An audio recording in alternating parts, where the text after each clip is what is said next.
There we go. So tonight we're going to be talking about someday you want to retire. How do you get there? Well, we got to get a job and we got to do start doing some stuff. Now, here's a loaded question for a college student. How many of you have a savings account? All right. Yeah. Yep. This is so true with, I was the same way in college. I didn't have a savings account. But when you ask Warren Buffett, one of the richest guys on the planet, says, what's your advice to people? He says, get a savings account. And the reason is pretty simple, is you cannot invest unless you have money in savings that you can turn around and invest. Okay. So it's one of those things that's you should have a savings account just as practice. I agree, when you're working minimum wage jobs and you're working below your capacity. And in our early days of our marriage, we were down to walnuts and bread, and it was rough. I had to hawk a clarinet to get a tank of gas to finish the week. Yeah, it took a long time to get to the point where savings was something I did regularly. And for me, that was a direct correlation to the degrees I earned. And for me, it was the education level was a ticket out of poverty. Okay. And that was just, a lot of my friends never got their degrees and they never really went anywhere as far as getting their top end money. They did fine, they retired military, you do fine. But it's one of those things, you can't buy a house in California, that's kind of tough. But anyway, as far as what we're going to do is talk about savings and how this works. Is like when you put money in a bank, you earn interest. Okay. And one of the things that we can do with interest is there's this very simple formula. It's called the rule of 72. And basically, the rule of 72 is kind of a rule of thumb type of thing. Let's see do I have it in here? Yes, I do. The rule of 72 is really simple. This is written in really, really lousy Python code, but it almost works in C++. So I use this to kind of bridge the gap between, here's your Python. Okay, now let's make Python work with C++. So you have to declare all your variables first in C++. And then the way this works is the rule of 72 is basically, the idea is if you can get 7.2% interest on your savings account, your money doubles in an even number of years. Now, let's run this, and notice it says, this is from the previous run. I'll go ahead and run it again. Interest rate 7.2. And then how much would I like to see double? How about $3,000? And I earn $1.64 for doing absolutely nothing by putting my money into an account where it earns 7.2% interest. And in 10 years, my money doubles. So finding investments that pay that is a little tricky, not impossible. Today's market, bonds are down, really down. It's hard to, you can't buy any bonds. Your parents may have bought some, or your grandparents may have bought some savings bonds in the war years. I'm going to give you a piece of free information here that I'm really surprised. Even my most educated friends who are really into stocks and are doing great don't know about this. And I thought it was just kind of interesting. It's called Treasury Direct. Treasury Direct. Listen, it'd help if I could spell right. What this is Treasury Direct is our United States government, and you buy bonds straight from the government. No middleman, which means there's no money in the middle, which means all your financial advisors and all your smart people in the finance sector are not going to recommend this because there's no money in it for them. Okay. So the way this works is you can actually go there and here, I'm going to make this, that's an awfully small screen. And you can actually set up an account and buy your savings bonds. And you're going, oh, they're a terrible, terrible investment. Yeah, I agree. You're not making much money. But this right here, tips, is the part I want to show you. Notice what it says. Treasury inflation protected securities. Let's just say the way it works is, let's say I buy a $1,000 bond and the inflation rate goes to 40%. When I cash in that $1,000, I will get $1,000 of spending power, even if the inflation is at 40%. The only other investment that is reasonably good as a hedge against inflation is gold. And gold is one of those things is, okay, I've got 85 pounds of gold hidden in my closet. You can bet somebody knows that you've got 85 pounds of gold in your closet. So you're now a target to be robbed. And how do you get it back? Okay. It's, yeah, you can invest in gold and you can have, and then you can pay other people to store it for you, but then you're not making money that way. Gold and silver and platinum. I got a piece of advice from somebody one time. He says, gold is, it's funny. The reason gold is important is because it's pretty. And everybody likes it because it's pretty.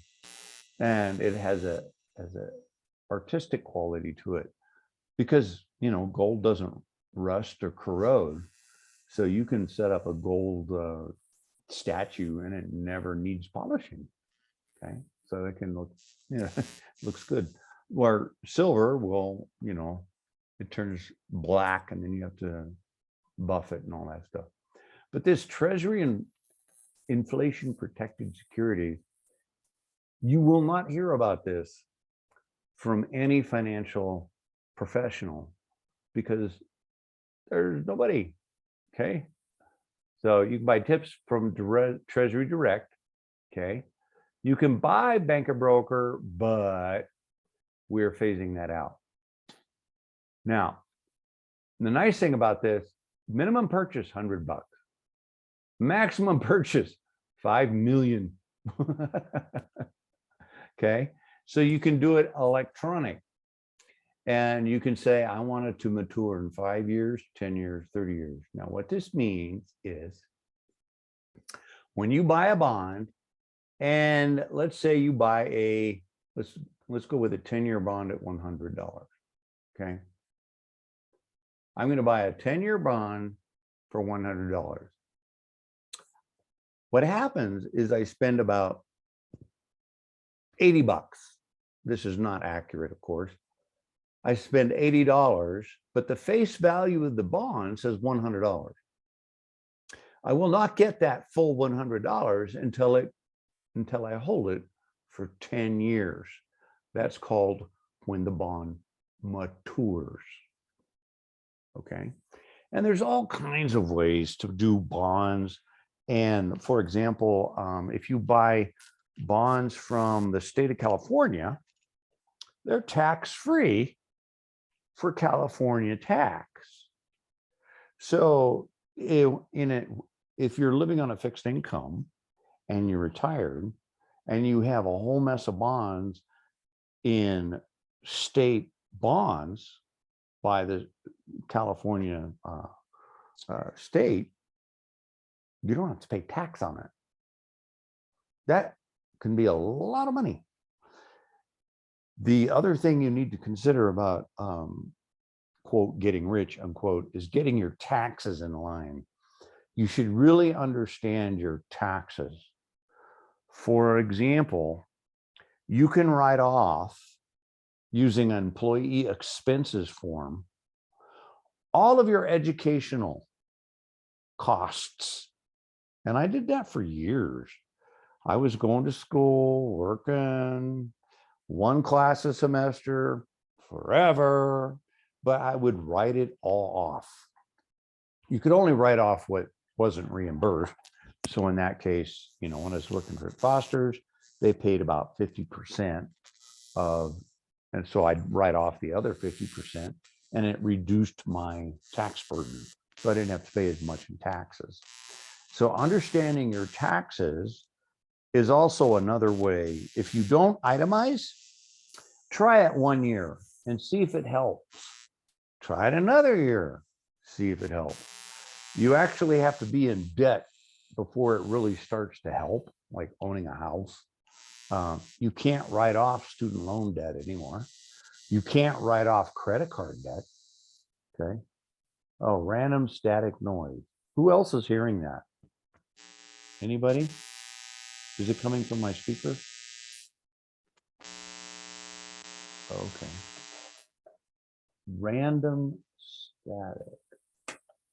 Let's see here. Let me check my cabling to make sure I'm not running by any loose connection. Here, let me change a cable.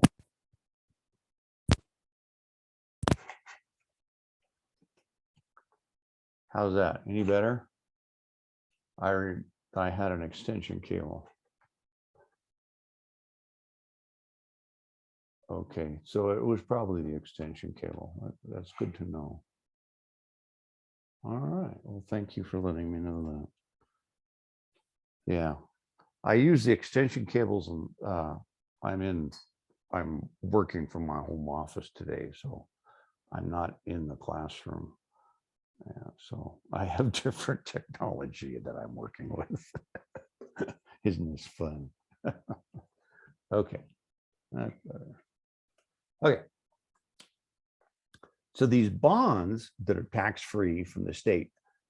Now let's talk about the other side of the coin. This would be something you want to buy. You want to buy a bond. You don't want to lose any money ever.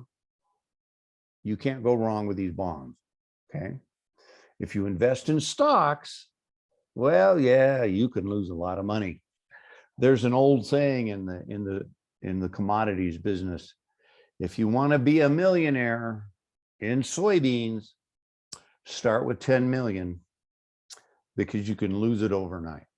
Okay. So I stay away from really risky investments. So let me just talk about what this is going on here. This is compound interest. And this is a very lousy way to calculate it. Okay. Yeah, it's $100. And depending on the bond from 2007, depending on when it was issued and the type it is, it will keep earning money. So if you hold on to it, it may be worth $200. I don't know what, the series EE, I think is what it is. You kind of have to hold on to them. But yeah, bonds don't mature really fast. So think of it as It's something you buy your grandkids. Okay, help them get through college. It's not something that you're going to make a lot of money on. But this compound interest is this particular thing. Let's run this one more time. And I'm still going to use 7.2. And let's say I have $500,000. Okay. And I want to see it double. So if I have, and it's going to double to $1 million in 10 years, that means I get $273.97 every day for doing nothing. That's the power of compound interest, is you keep making money on money. And this is why the top 1%, or I should say the top 0.1%, has gotten so rich through the pandemic, is that they're making money on money, and they're making so much money on money, they don't have any place to put it. So they run up things like Bitcoin and NFTs and all these other things, because so much of our money is concentrated on the top. You can do a Google search on the top, what is it? The top 10 people on the planet own 85% of all the wealth on the planet. Those numbers are all wrong because it keeps changing. But if you do a Google search on something like that, it's mind-numbing, it's boggling, okay, on how this works. And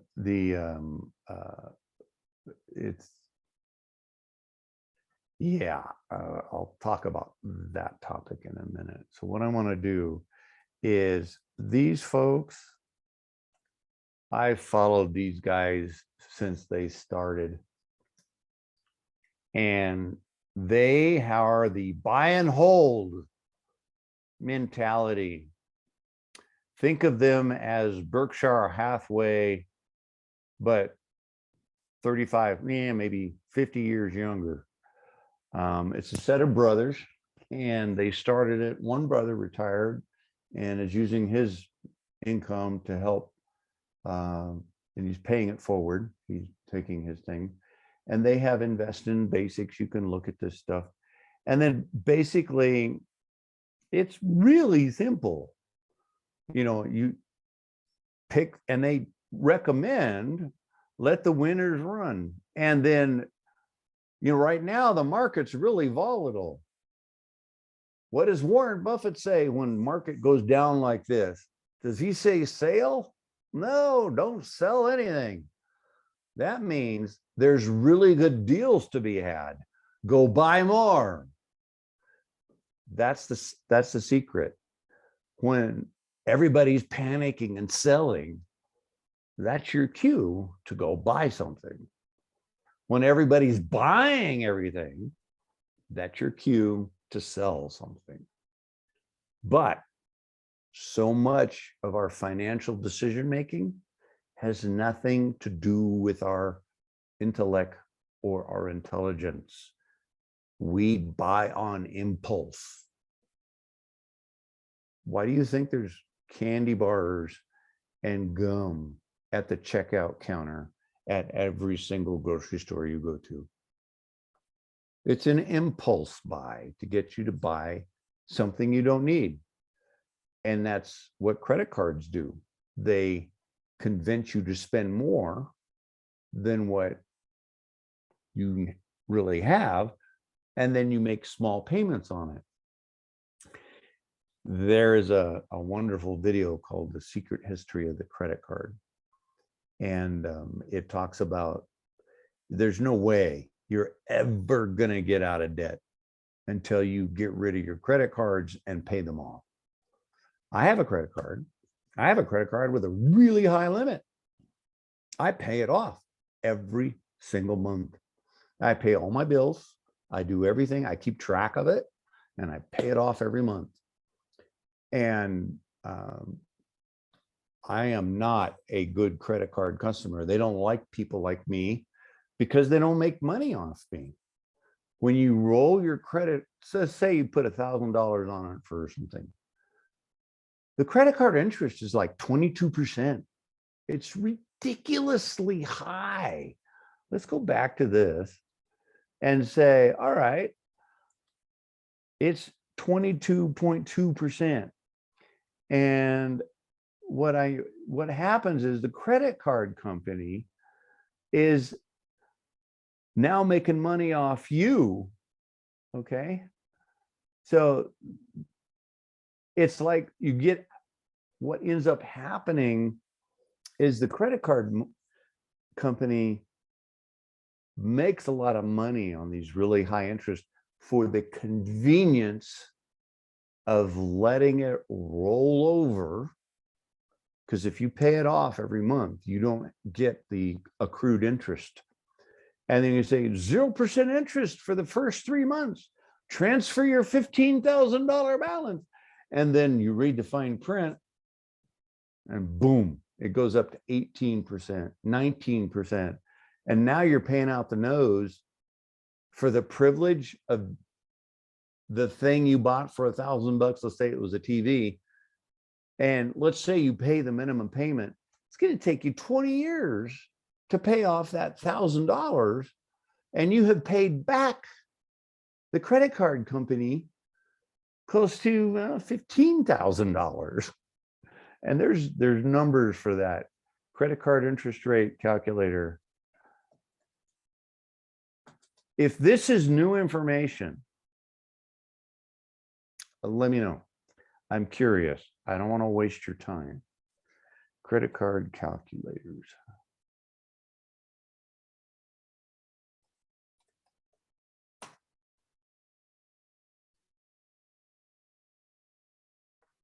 All right, here's my credit card balance is $2,000. Interest rate's 18, minimum payment is 35. I'm just taking the default and I'm going to calculate this. This is how long it takes to pay that off. It will take 10 years and 11 months to pay off your $2,000 balance, and you will have paid $2,500 in interest. That is how they make their money.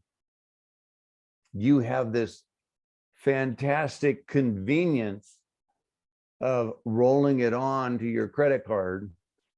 And oh dear, you hear it all the time. People get themselves in trouble with credit card balances and it takes them forever to dig their way out of it. Yeah, it happens to everybody. You have to fall into the hole and dig your way out. Okay.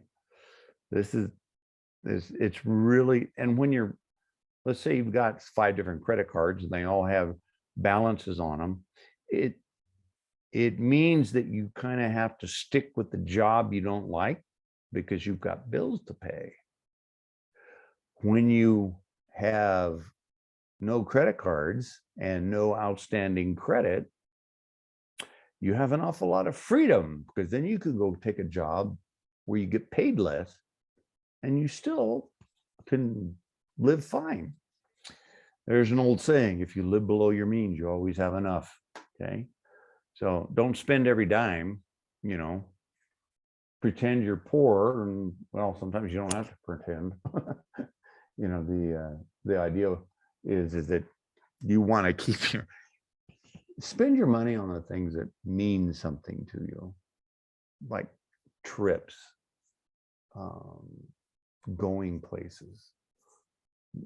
I prefer to spend my money on memory making activities rather than on stuff, because eventually, where do you put all your stuff? And you have to sell it someday anyway. And what are you going to do with all this stuff? Okay. I've got some really cool stuff, but who wants it? You know? All right. Now, the Motley Fool, one of the things that they recommended, I'll go over here to Yahoo Finance. I use Yahoo Finance because it's actually pretty good and you don't have to pay for it. Okay. So let's look up NVIDIA.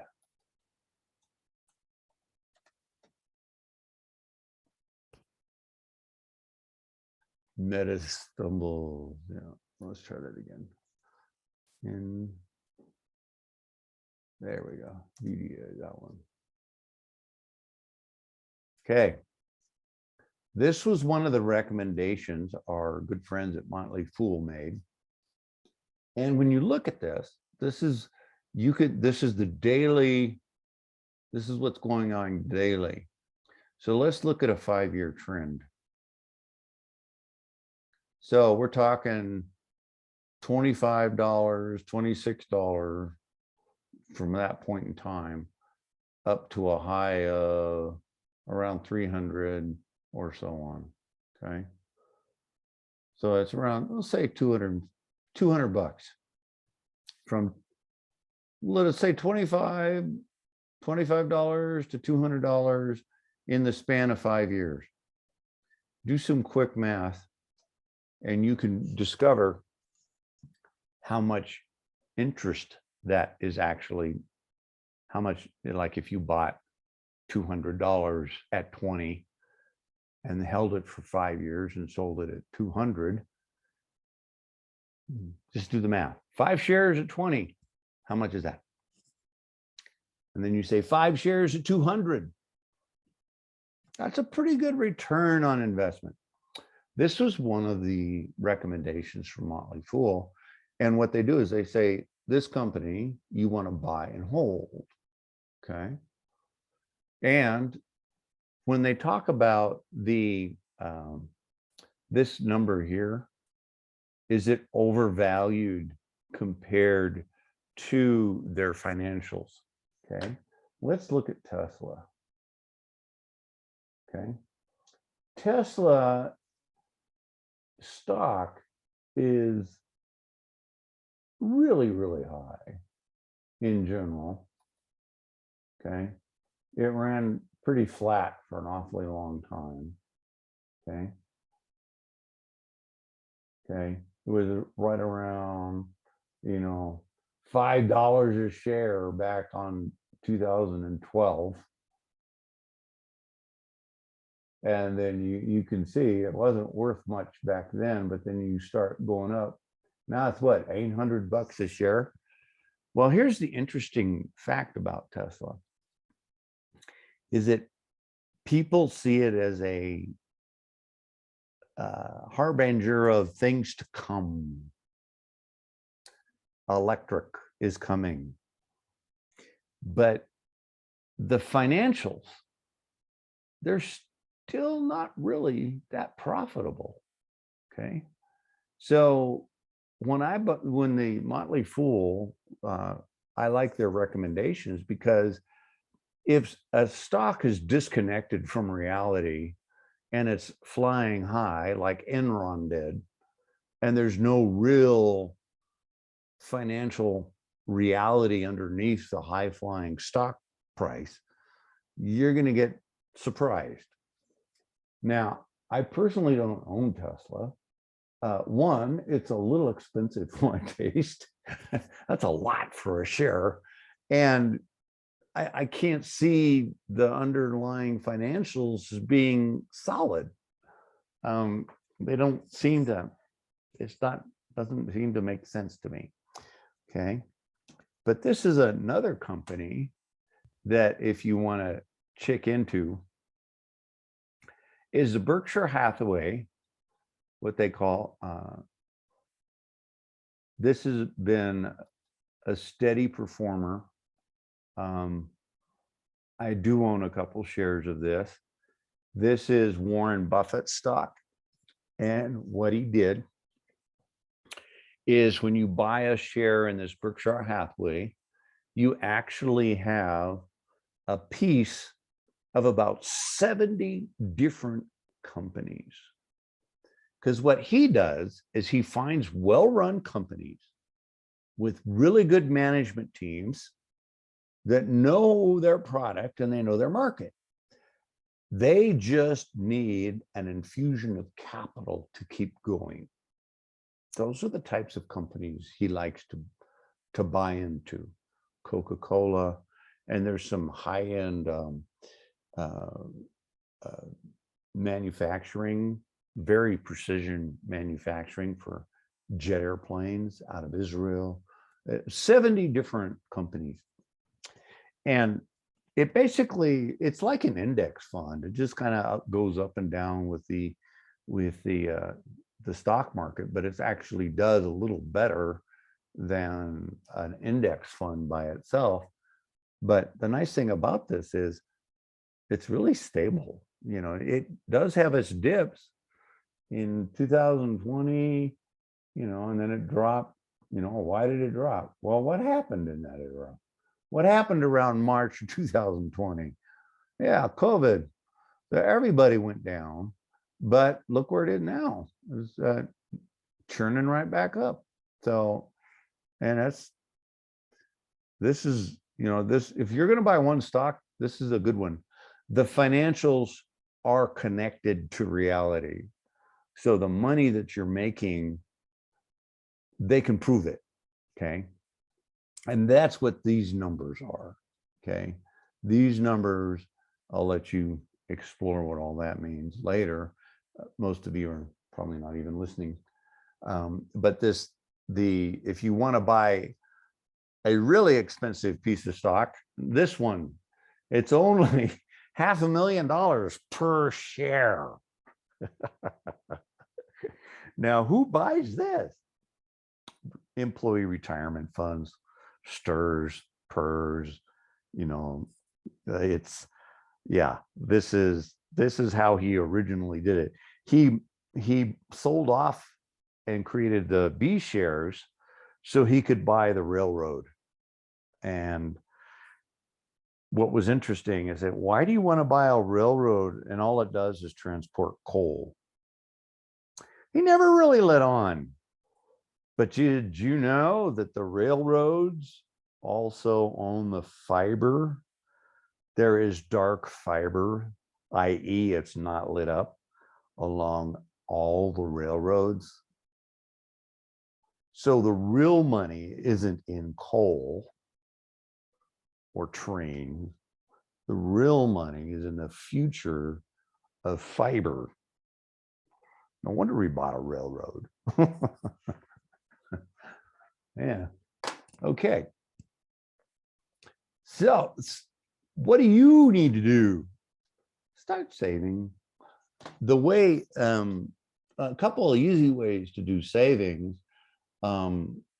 is you can have it, take it out of your account and go straight into savings on a monthly basis.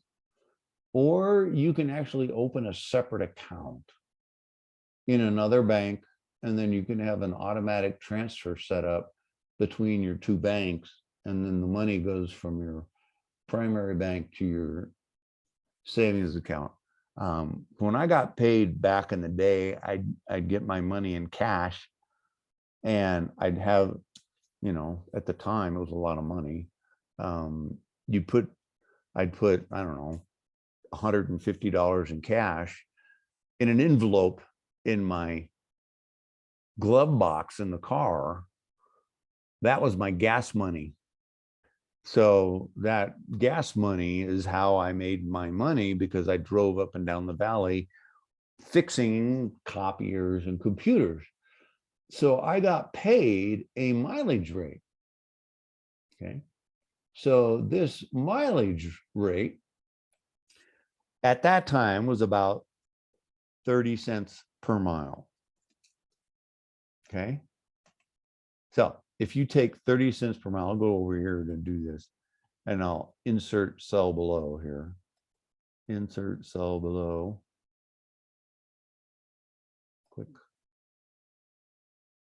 So let's take 0.30. Let's write a little equation here. Let's say a mile per the mileage rate. I'll call it M rate is equal to 30. And then you're not going to believe this, my monthly miles was 2,000. I drove 2,000 miles a month in old beat up cars. And let me tell you why I did that. So my total is a basically M rate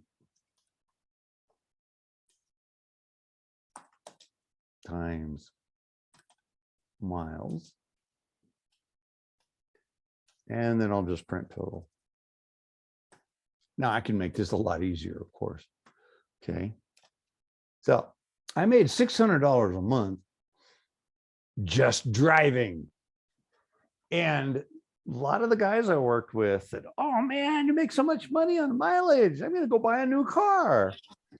So they buy this new car and it was gorgeous, but they're running the wheels off that car. And the mileage rate didn't quite cover all, because you have to pay more on insurance on a new car. And I'd always drive these $200 beaters that I'd drive until the wheels fell off and go find another $200 beater, because I could fix cars, at least well enough to keep them running anyway. Tires, brakes, oil, tune-up, spark plugs, not that hard. Okay. So I made more money doing the mileage, driving a paid for old car, than I did in my salary. That was simply doing the math. Why buy a new car? And then you put in the mileage rate and the payment and the insurance. Okay, it was better gas. You didn't have to buy so much oil. But in the scheme of things, if your car burns a gallon of oil for every 500 miles, it's still cheaper than a car payment. That's kind of the way I look at it.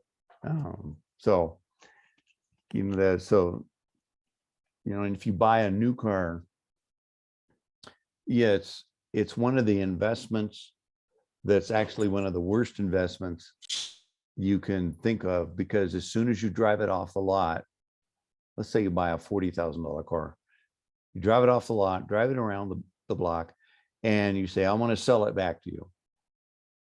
You're not going to get your 40,000. You might get 33 or 35. You instantly lose money on a new car. So buy used, and the way I look at it is all the bugs have been worked out of it. Okay. Not always true. Sometimes you get more bugs than you care for, but your payments are less, insurance is less, and you don't care so much when somebody scratches it. Okay, which is going to happen. You know, car's going to get beat up. So interesting little pieces of trivia. Now, the power, let's look at mortgage calculators.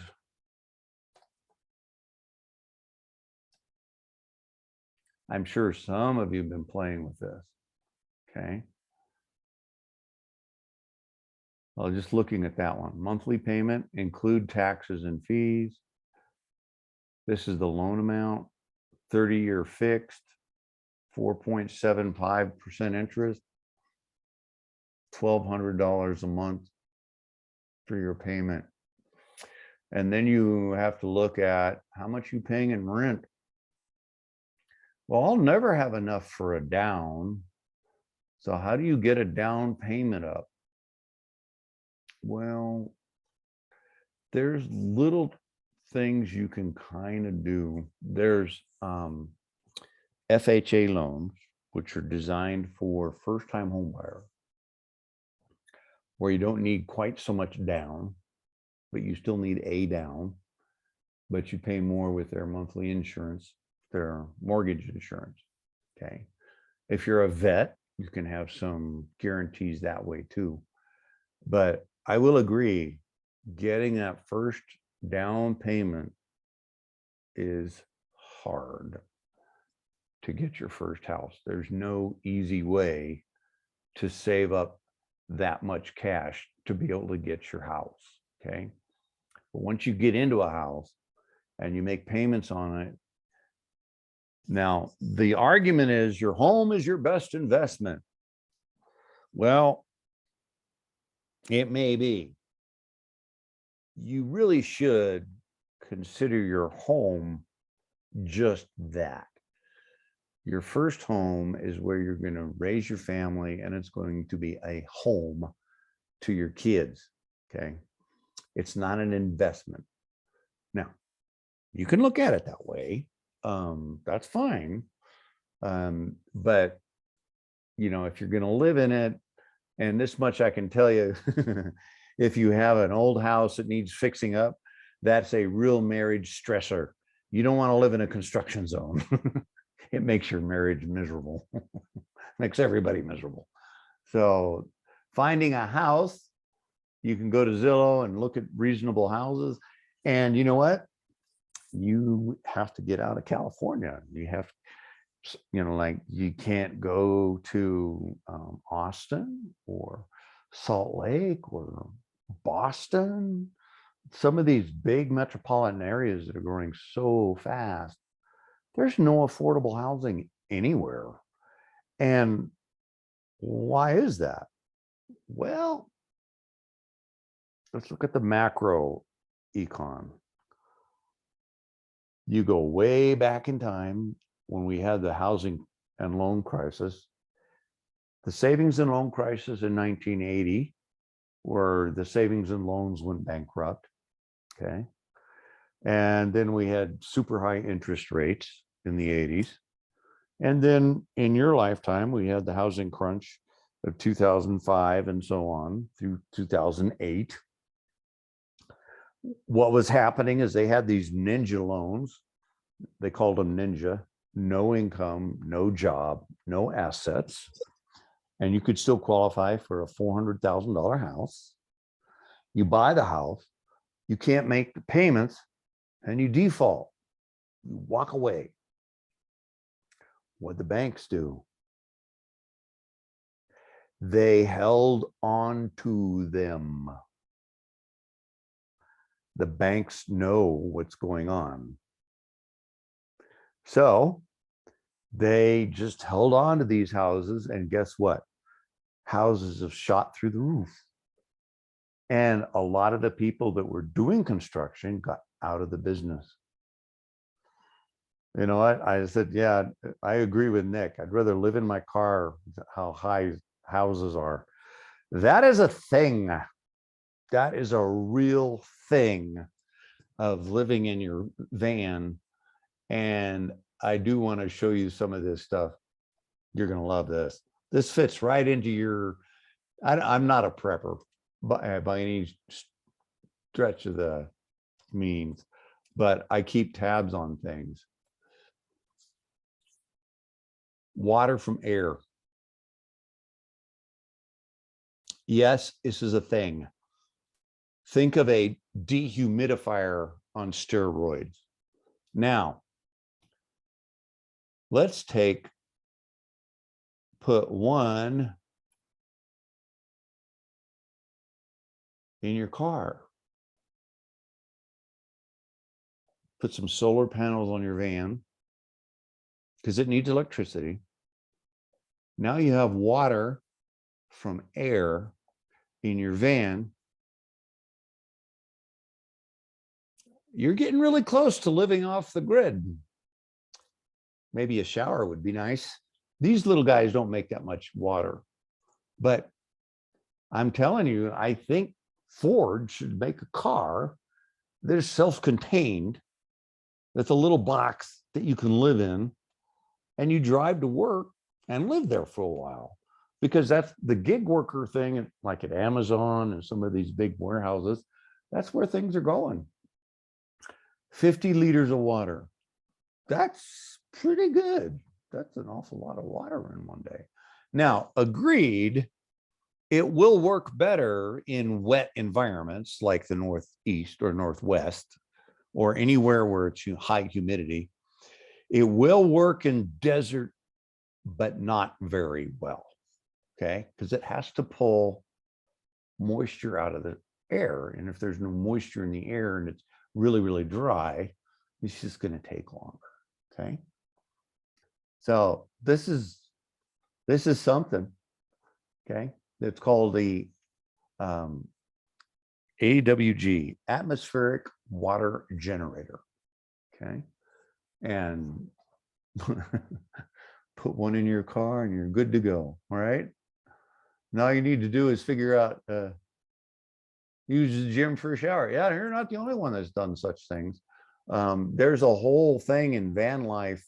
You probably followed it on Facebook, the living in your van and what it's like to live in your van. And there's a movie called Nomads that talks about that. These people that travel around and do gig work, but they kind of like the open road.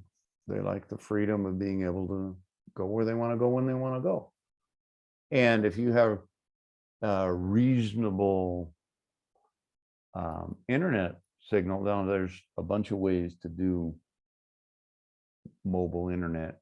I'm not going to go that far down the road. I do kind of want to stick with the the money thing.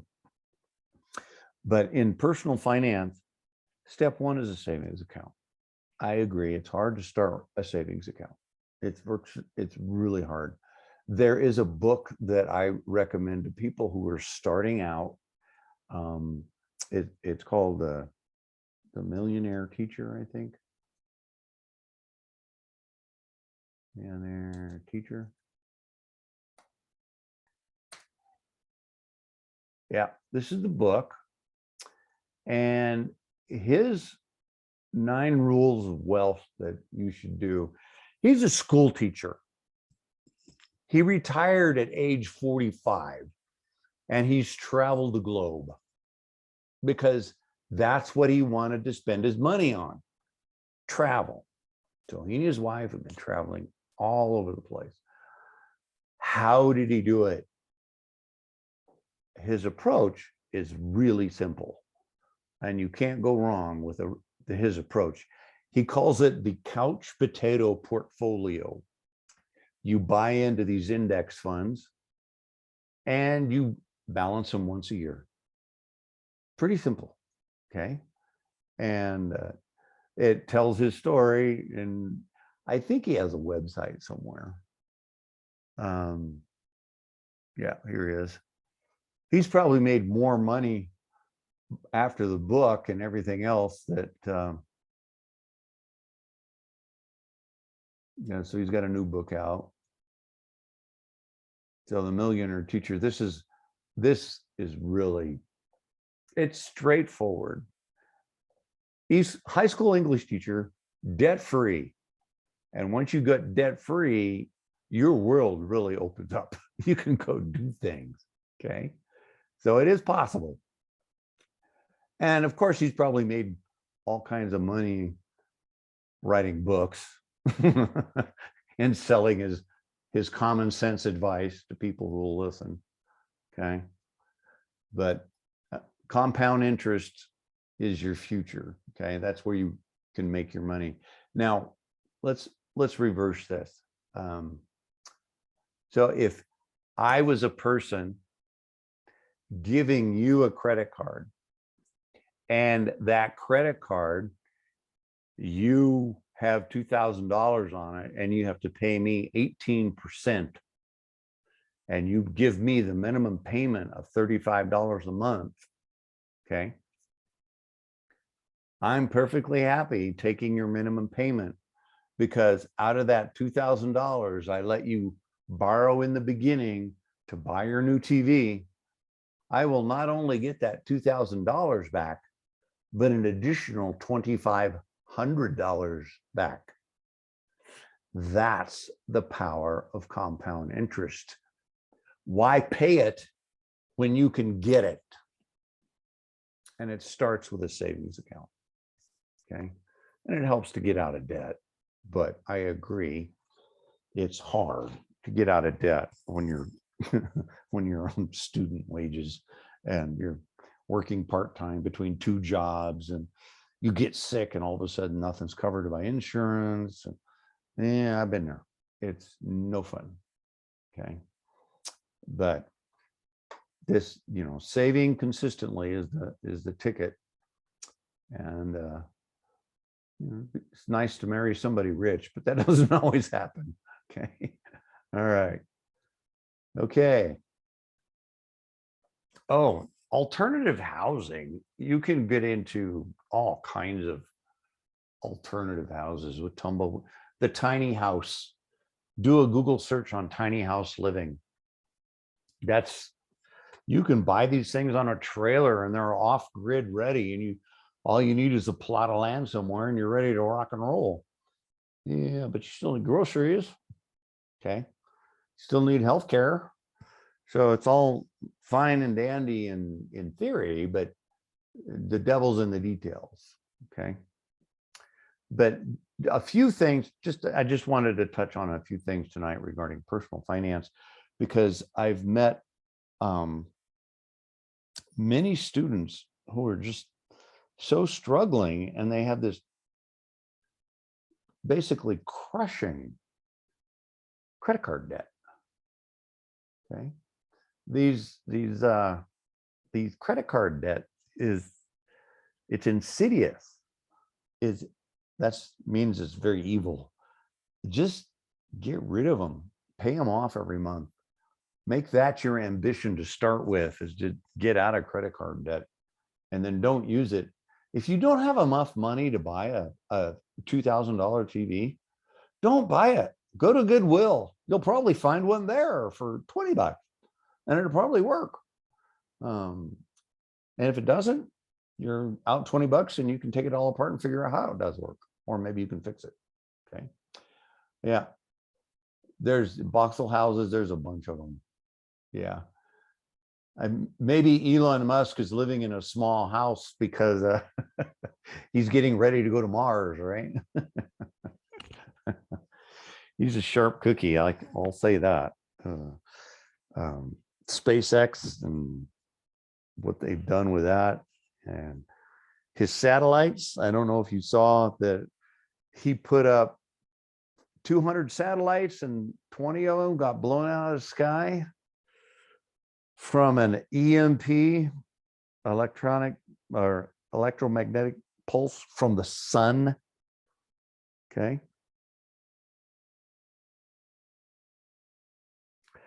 Now, this credit score thing, that's a really good question. Your credit score there's 3 companies that maintain your credit. Anybody know who they are? You should know. Those 3 companies are Transparian is one of them. Let's see if I can remember the other 2. Because if you say, I want to freeze my credit rating, Equifax, that's the other one. Experian, Equifax, and starts with a V. Yeah, that's it. TransUnion, Equifax, and Experian. There you go. Write that down, folks. Keep that in your notes somewhere. Those are the credit union agencies. There are companies that sell you a fee to freeze your credit rating. Well, you just call each one of them and they'll freeze it. The reason you want to freeze it is people can run credit ratings against your history, your credit rating. Let's say you go in and look at a used car, they run your credit rating. Every time your credit rating gets touched, it can go down. So if you're in the market for a used car, you can freeze your credit. Then if they want to run your credit rating, they have to call you, or they have to get special permission. This is also good when you're in the housing market and you're trying to buy a house. You want to put a freeze on your credit. And also it makes it easier to keep the bad guys from stealing your credit card. Because if somebody has pilfered your information, a social security number, where you were born, when you were born, past 5 places you've lived, they can clone up an identity and get a credit card, and it ruins your credit rating. I used to have a show of hands when I did this in my business class, my business information class. When I first started teaching, it was 1 or 2 people. The last time I taught the class, half the class had been victims of identity theft. Half. And the way you can kind of mitigate some of that is just freeze your credit rating through these different companies. Okay. TransUnion, Equifax, and Experian. Okay. So remember those. You just call their 800 numbers and say, I want to freeze my credit rating. And then they verify you, blah, blah, blah, blah, blah. And they will freeze your credit rating. What that means is nobody can look at your credit without permission. Okay. So somebody can't open your open a credit card in your name. It's a handy thing to do. It's not so bad now, but it used to be. I primarily use one credit card, and then once a year I'd lose the credit card, even though I didn't really lose it. That way they'd issue me a new number, and then all the databases that had my credit card, they didn't work anymore. Okay. It is very common. Identity theft is very common. So you have to do what you can do to protect it. And then if you run a credit report, you can call for it. I think each one of these places will give you a free credit report once every 6 months. So you can call them. You don't have to pay a fee to have somebody give you a free credit report. You know, there's all these commercials. What they do is they stand in the middle and they call these 3 companies to get your credit report, and then they charge you a fee. So they're doing it for free and they charge you a fee. Why not you do it for free? Cut out the middleman. Well, that means more work for you. You have to call 3 people. But that's okay. It's free. It's worth an extra phone call or 2. Okay. Savings account. Go get rich. Come back and make a donation to the Jeremy Lab. Okay. That's about all I had for this evening. Does anybody have some interesting questions in the personal finance arena? I have a friend who's doing day trading with a small amount of money using penny stocks and a Python AI engine. And he's storing it all in SQLite on a Linode instance. He's doing it for fun. And I go, my gosh, you're learning so much. When are you going to put your class together? Yeah, the Freedom 100 Emerging Market Index. There is some interesting funds out there. I'll type one company in the chat box. Vanguard, James Bogle. He recently died, gazillionaire, but he said people should not have to pay so much money to have a portfolio. So if you are a member or you somehow through your company or whatever, and you get a Vanguard fund, they have very low load or zero load. The term is load, okay? And what this means is, let's say I have a 4% load on my over-the-counter mutual fund, okay? That means 4% that my over-the-counter fund is making is going into somebody's pocket, not mine. So when you look at these funds, look at what the load is. They may not call it load. They may call it fees or administration fees. See if they accumulate over time. Sometimes they have a flat rate fee. that's the same no matter how much you earn per year. That's okay. 50 bucks a year. That's fine. It shouldn't go up or down. It's just going to be a straight 50 bucks a year. That's kind of the way Vanguard runs it. The Vanguard funds are what is recommended in the Millionaire Teacher for this reason, is it has very low or no load on the funds.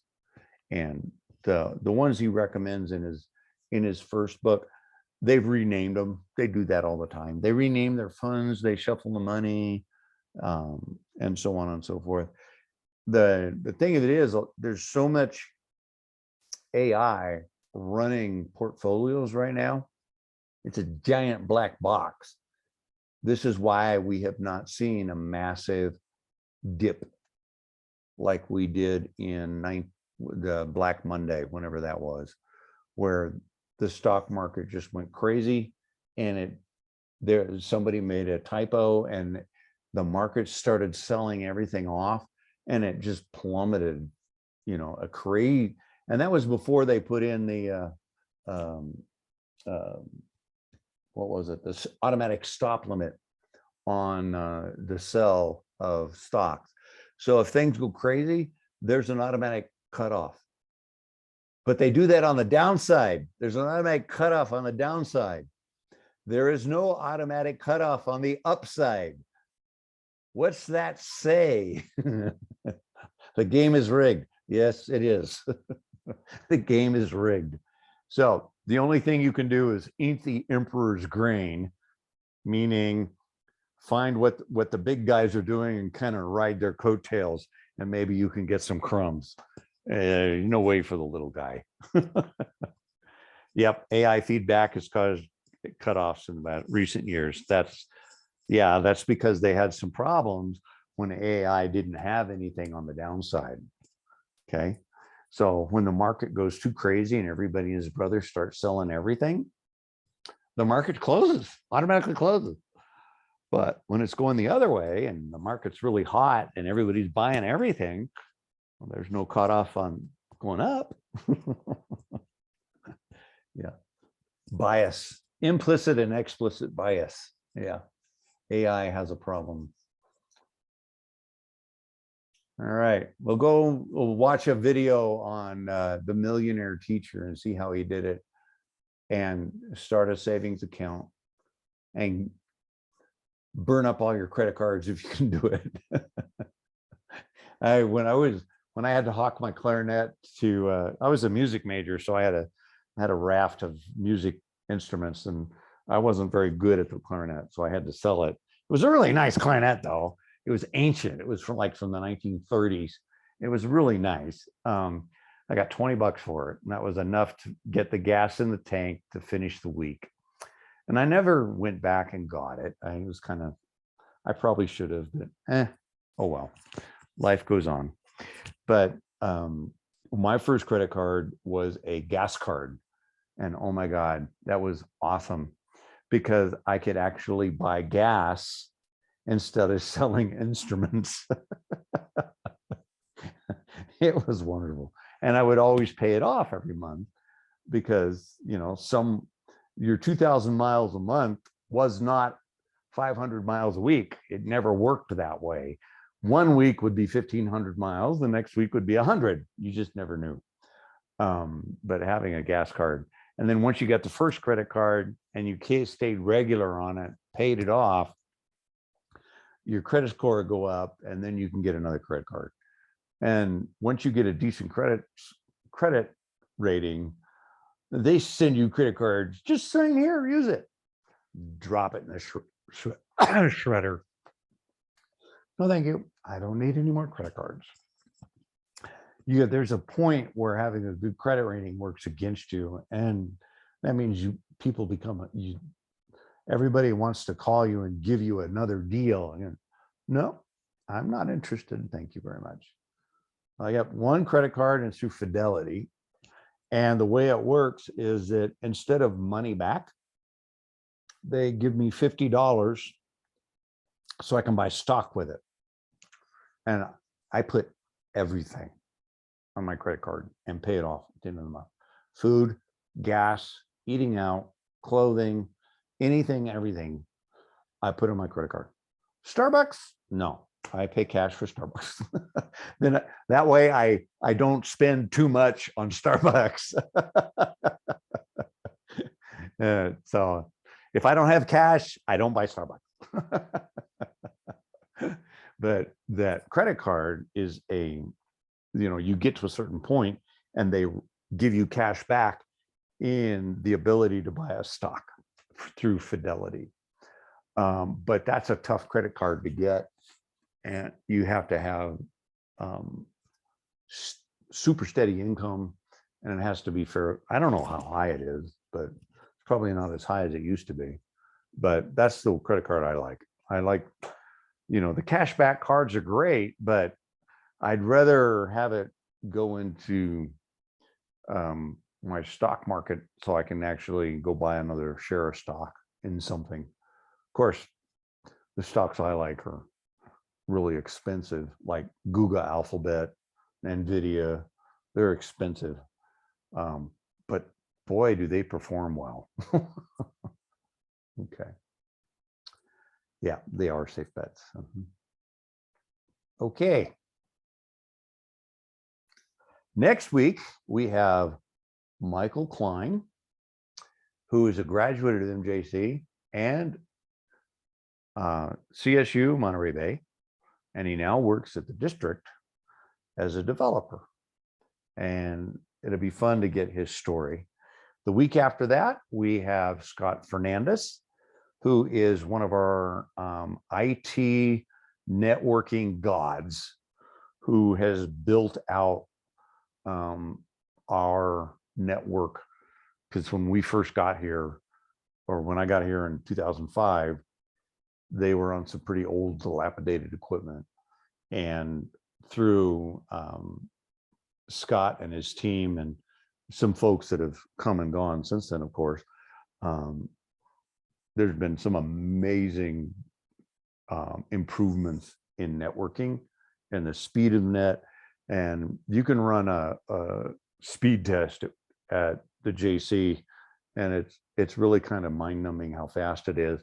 What you get reported back is actually throttled, because they don't want you to know how fast it really is, because it's they have a really, really huge, monstrous pipe. It's amazing. So if you want the really, really fast speed, you have to be in the computer room. Good luck getting in. It's a dark computer room. Nobody's in it. It's a lights out computer room. State of the art, pretty fancy. Okay, on that note, you know what's coming, and we'll see you next week. All right, go make some money and save it. Take care, everybody.